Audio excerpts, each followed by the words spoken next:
जब किसी के घर में एक बेटे का जन्म होता है तो लोगों में खुशी की लहर दौड़ जाती है। चारों तरफ मिठाइयाँ बंटने लगती है। लेकिन जैसे ही एक बेटी का जन्म होता है तो खुशियाँ बस दिखावे की रह जाती है और लोग लक्ष्मी आई है बोल के दिलासे देने लगते हैं। माना कि बेटी को लक्ष्मी का दर्जा देना बहुत अच्छी बात है, किंतु सिर्फ बेटी के जन्म होने पर ही उसे लक्ष्मी क्यों कहते हो? क्यों बेटों के जन्म पर ये नहीं कहते कि शिव जी आए हैं, विष्णु जी आए हैं, ब्रह्मा जी आए हैं? ऐसा क्यों होता है? आप एक कहानी के द्वारा अच्छी तरह से समझ जाएंगे। आइए मैं आपको एक कहानी सुनाती हूँ। एक परिवार जिसमें कुल 4 लोग थे और वे लोग गौ पालन अर्थात गाय को पालने का कार्य करते थे।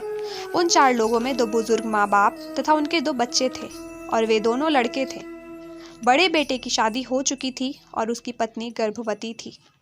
वो दहेज में बहुत सारा सामान लाई थी, इसलिए उसकी सास उसे बहुत मानती थी, उसे बहुत प्यार करती थी। चूँकि वो लोग गौपालन करते थे, इसलिए उनके घर गायों की भरमार थी। उनमें से ही एक गाय भी गर्भवती थी। बहू तथा गाय दोनों के गर्भवती होने की खबर से पूरा परिवार खुश था। अब दोनों के प्रसव का समय नज़दीक आ गया था।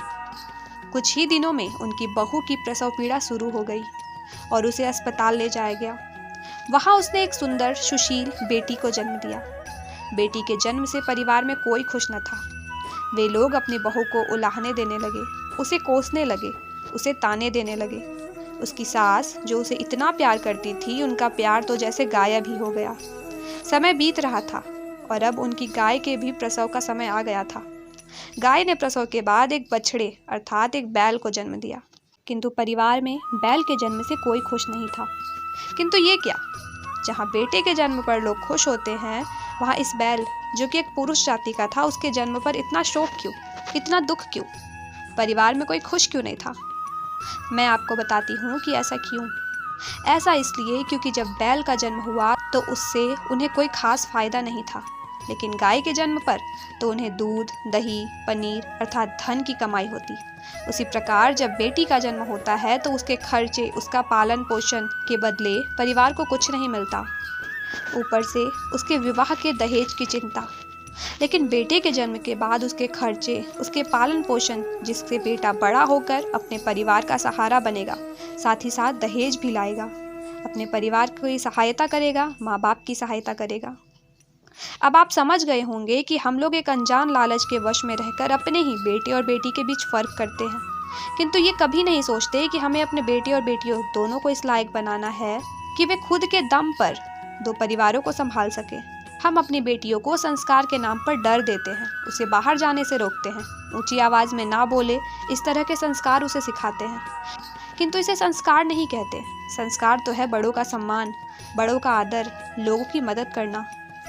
और ये संस्कार सिर्फ बेटी ही नहीं, बेटों को भी चाहिए। किंतु हम क्या करते हैं? हम अपनी बेटियों को संस्कार के नाम पर डर देते हैं, उसे उसके जीवन के अधिकार से उसे वंचित कर देते हैं, उसे इतना डरा देते हैं कि उसके मन में अपनी सफलता, अपने सपनों की बातें उसके अंदर ही खत्म हो जाती है। हम अपने बच्चों को कभी किसी गरीब, लाचार की मदद करना सिखाते ही नहीं, उनके सपनों की उड़ान भरना उन्हें सिखाते ही नहीं। संस्कार के नाम पर हम अपनी बेटियों के पंख ही काट देते हैं। उम्मीद है आपको ये वीडियो पसंद आया होगा। हमें इस भेदभाव को ख़त्म करना होगा और शुरुआत अपने घर से ही करना होगा। दहेज के नाम पर इस कुप्रथा को ख़त्म करना होगा।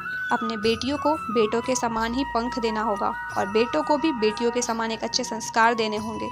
लड़कियों का सम्मान और उनका आदर करना सिखाना होगा। राधे राधे।